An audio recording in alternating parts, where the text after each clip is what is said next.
Corona तो नजर आ ही नहीं रहा होगा, यूपी में चुनाव आ रहे हैं तो, है ना। कोरोना का तो ऐसा ठीक रहा फोड़ रखा है, 2 दिन कोरोना सड़क पे निकलता है, शनिवार और रविवार को उत्तर प्रदेश में। बाकी के 4 दिन 5 दिन लापता रहता है, खो जाता है वो। बाकी 2 दिन निकलेगा, जैसे कोरोना ने इनको फोन करके कह रखा मुख्यमंत्री को 4 दिन तुम निकल लो बाहर, 2 दिन मैं निकल लूंगा। ऐसे इनके कोरोना से संपर्क है। रात को 8 बजे के बाद बंद, दुकानें सब बंद। जैसे 8 बजे के बाद कोरोना आपको फोन करके निकल रहा है। आपने देश की जनता के साथ में पता नहीं क्या खिलवाड़ कर रखा है। अस्पतालों में आपके पास सुविधा है नहीं, और बहुत हुई महंगाई की मार, अब की बार माफ कर दे यार, सीधी सी बात है। आप ये कह रहे माफ कर दे, वहीं बीजेपी के इतने अच्छे काम है। गोरखपुर के लोग कहते हैं योगी जी को ही वोट हम देंगे चाहे कुछ हो जाए। आप गोरखपुर का वो क्या है? गोरखपुर के लोग कहते हैं। तो गोरखपुर के लोगों से आपका वो क्या नहीं है, बताइए ना। कौन सा न्यूज चैनल का सर्वे दिखा रहा है गोरखपुर के लोग कह रहे हैं, बताइए। आर भारत का है, आर भारत की तो आप बात ही क्या कर रहे हैं? आर भारत ही देखती हैं क्या आप? हैं आप आर भारत ही देखती हैं और कोई चैनल नहीं देखती? मैं तो नहीं देखता जी, मैं तो देखता ही नहीं इन जैसे चैनलों को, जो बिकाऊ चैनल है, जो 24 घंटे मोदी मोदी मोदी मोदी करते रहते हैं। हर बात के लिए नेहरू जिम्मेदार, हर बात के लिए गांधी जिम्मेदार, हर बात के लिए कोई जिम्मेदार। मतलब 133 करोड़ जनता ने जिसको वोट दिया वो किसी बात के लिए जिम्मेदार नहीं है। नरेंद्र मोदी किसी बात के लिए जिम्मेदार नहीं है। इन्हों का एक वादा था, साहब कहते थे 2022 तक देश में कोई गरीब नहीं बचेगा। तो भैया जो 80 करोड़ लोग जिन्हें आप कह रहे हैं कि 5 किलो गेहूं और 1 किलो चना दे रहे हैं, ये अमेरिका वालों को दे रहे हैं, जापान वालों को दे रहे हैं? अब तो 2022 चल रहा है, गरीबी गरीबी है, पूरे देश को ही गरीब बना दिया आपने। तो मिल तो रहे हैं, 5 किलो राशन फ्री मिल रहा है लोगों को। आपके कान में रुई लग रही है, आपको सुनाई नहीं देता। मैंने क्या बोला है? मोदी जी ने बोला था 2022 तक देश में कोई गरीब नहीं बचेगा। ठीक है, अब तो 2022 आ गया और एक और इनकी सरकार कह रही है कि हम 80 करोड़ परिवार को 5 किलो गेहूं और 1 किलो चना दे रहे हैं। तो ये कौन से गरीबों को दे रहे हैं आप? जब 2022 आ गया आपने कहा कोई गरीब ही नहीं बचा। पूरे देश को इन लोगों ने गरीब बना दिया, पूरे देश को सड़क पे ला दिया, किसान को सड़क पे ला दिया, देश के युवाओं को सड़क पे ला दिया। अब किसको सड़क पे लाना बाकी है आपको? सड़क पे अब आने की बारी है देश के अंदर देश के नेताओं की। और देश की जनता, देश की 133 करोड़ जनता अपने वोट से, अपने लोकतांत्रिक अधिकार से इनको सड़क पे लाने का काम करेगी। बीजेपी के कुछ नुमाइंदे ये कहते हैं यूपी में कोई काम नहीं छोड़ा जो किया जाए। ये बता दीजिए, बीजेपी के जो नुमाइंदे कह रहे हैं ना, उन नुमाइंदों को आप समझाइए। नुमाइंदे नहीं, वो नमूने हैं। उन नमूनों को आप समझाइए कि यूपी में आप ये बताइए कि काम ही क्या किया है, नाम बदलने के अलावा। 100 नंबर को 112 कर दिया। वो भी तो काम है ना, नाम बदलने भी तो काम है। काम है तो आपका नाम बदल दूं? ये आप एक काम करिए ना, आप सारा काम छोड़ दीजिए। सुबह आप अपने पापा से रोज उठ के यूं कह दीजिए आपका नाम ही बदल दें। वही काम है, खाने कमाने की तो कोई जरूरत है नहीं, नाम ही बदलते रहो फिर, है नहीं है? ये यही काम करवा दें पूरे देश में, सीएम से, प्रधानमंत्री से। अब वोट इसी नाम पे मांगा जाएगा कि किसने ज्यादा नाम बदले। नाम बदलने का, सुनिए, नाम बदलने का इतना ही शौक था तो पंडित बन जाते आप, नामकरण नहीं करते रहते। बताइए ना, नाम बदलना काम है तो।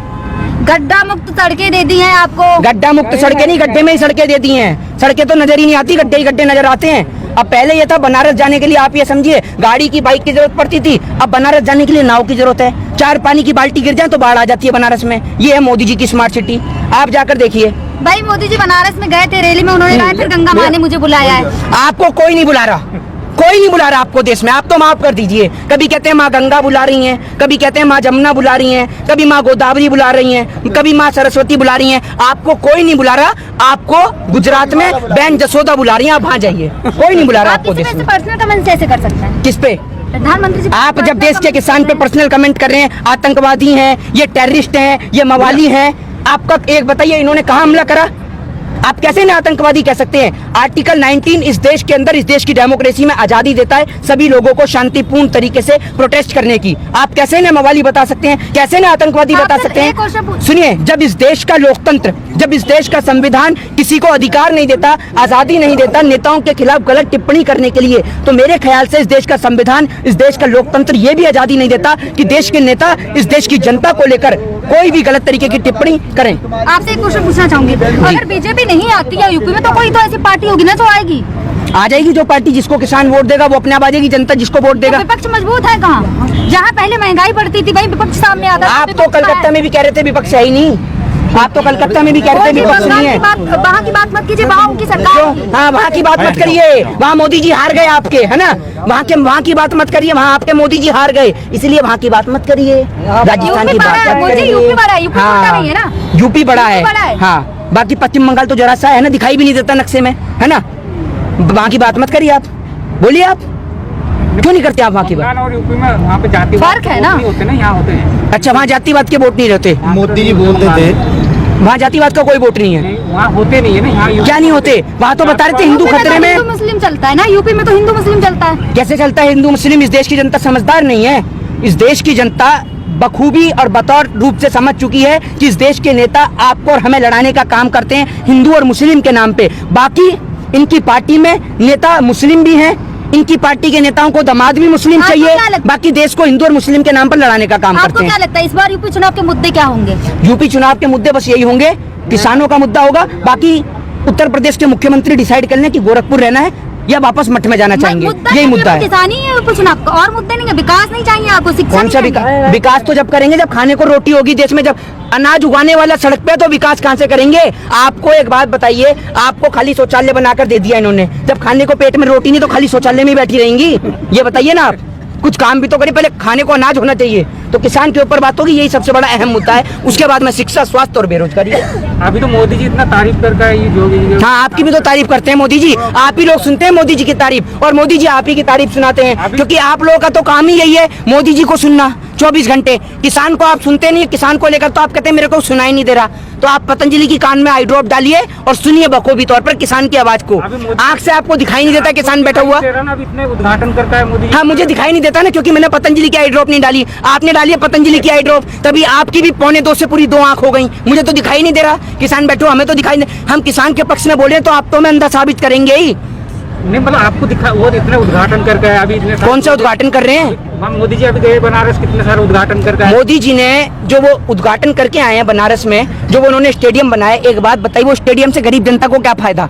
वो बुक होगा बड़े बड़े नेताओं के लिए, जब उनकी सभाएं होंगी, आम जनता को क्या उसमें बैठ के भंडारा खिलाया जाएगा? ये ऐसे पहले भंडारा बांटते हैं और उसके बाद में डोंगे का भी पैसा वसूलते हैं, ये हिसाब है इनका। विकास ही तो हो रहा, मंत्रिमंडल बदल रहा है। विकास ही हो रहा है ना। काय का विकास हो रहा क्या भला हो रहा है? है? अरे भैया, इनके विकास की आड़ में उत्तर प्रदेश में 1 करोड़ से ज्यादा विकास पैदा हो गए, लेकिन इन भाजपा वालों का विकास नजर नहीं आया। कहाँ है विकास, समझ रहे हैं? और उत्तर प्रदेश के मुख्यमंत्री का बस नहीं चल रहा, वरना ये क्या करें, सभी ये घोषणा कर दे उत्तर प्रदेश में जितने भी बच्चे पैदा होंगे उनका नाम विकास ही धरा जाएगा। फिर जहाँ देख लो हर घर में विकास ही दिखेगा आपको, हर घर में विकास। उन्होंने कानून भी लाया, जनसंख्या नियंत्रण का कानून भी तो लाए हैं।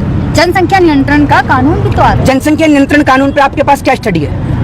क्या स्टडी है आपके पास जनसंख्या नियंत्रण कानून में? सरकार के पास होगी तभी तो। मैं आपको बताता हूँ, अरे सुनिए, सरकार के पास कुछ स्टडी नहीं है। सरकार अगर इतने पढ़ी लिखी होती है, प्रधानमंत्री डिग्री दिखा देते अपने, जैसे बात बात पे टेलीविजन पे आ जाते हैं ना, तो डिग्री लेके ही खड़े हो जाते हैं सीधा टेलीविजन पे, ये देख लो मेरी डिग्री। दिखाया तो थे। कहाँ दिखाई थी आपको? घर पे आके दिखाई थी? शादी ने दिखाया। तो क्यों मोदी जी के हाथ में नहीं दिखा सकते डिग्री? अमित शाह क्यों दिखाएंगे? असिस्टेंट है उनके, मोदी जी ने क्यों नहीं दिखाई? दिखाई तो किसी ने तो दिखाई। जिसकी डिग्री है वो नहीं दिखा रहा, आप दिखा रहे हैं, है नहीं है? क्या बात करते हैं आप भी। अब सुनिए, जनसंख्या नियंत्रण की आपने बात करी। चाइना में 1980 के आसपास, 1980 में कानून लाया गया एक बच्चे का, ठीक है, जिसके तहत इन्होंने चाइना में फिर दूसरी बार इन्होंने लाया 2 बच्चे का कानून। उसके बाद इन्होंने करा 3 बच्चे का कानून। आपको पता है 3 बच्चों का कानून क्यों करा चाइना ने? बताइए, बताइए ना, आपको क्या पता है? जनसंख्या कम, जनसंख्या कम करने के लिए 3 बच्चों का कानून ले आएंगे। वहाँ पॉपुलेशन कम हो गई थी, इस वजह से। पॉपुलेशन कम हो गई थी तो इसलिए 3 बच्चों का कानून ले आएंगे।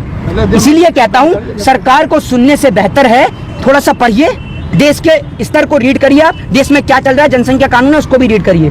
3 बच्चों का कानून इसलिए लाया गया क्योंकि वहां पर युवाओं की संख्या, यंगस्टरों की संख्या जो है वो घट गई थी, बुजुर्गों की संख्या बढ़ गई थी, ठीक है। और अगर जनसंख्या की समस्या होती ना, तो चाइना आज विश्व का सबसे गरीब देश होता और नेपाल सबसे अमीर देश होता। तो इसलिए आप जनसंख्या नियंत्रण कानून को पूर्ण रूप से पढ़िए कि एक बच्चे वाले को जो सरकारी नौकरी मिल रही है तो क्यों मिल रही है, और अगर किसी के 1 बच्चे हैं तो सरकार को कैसे पता है कि उसका 1 बच्चा है और दूसरा नहीं हो सकता। तो इसको पढ़िए अच्छी तरीके से, उसके बाद देश की जनता से और देश के लोगों को भी समझाइए। जय हिंद, जय भारत, वंदे मातरम।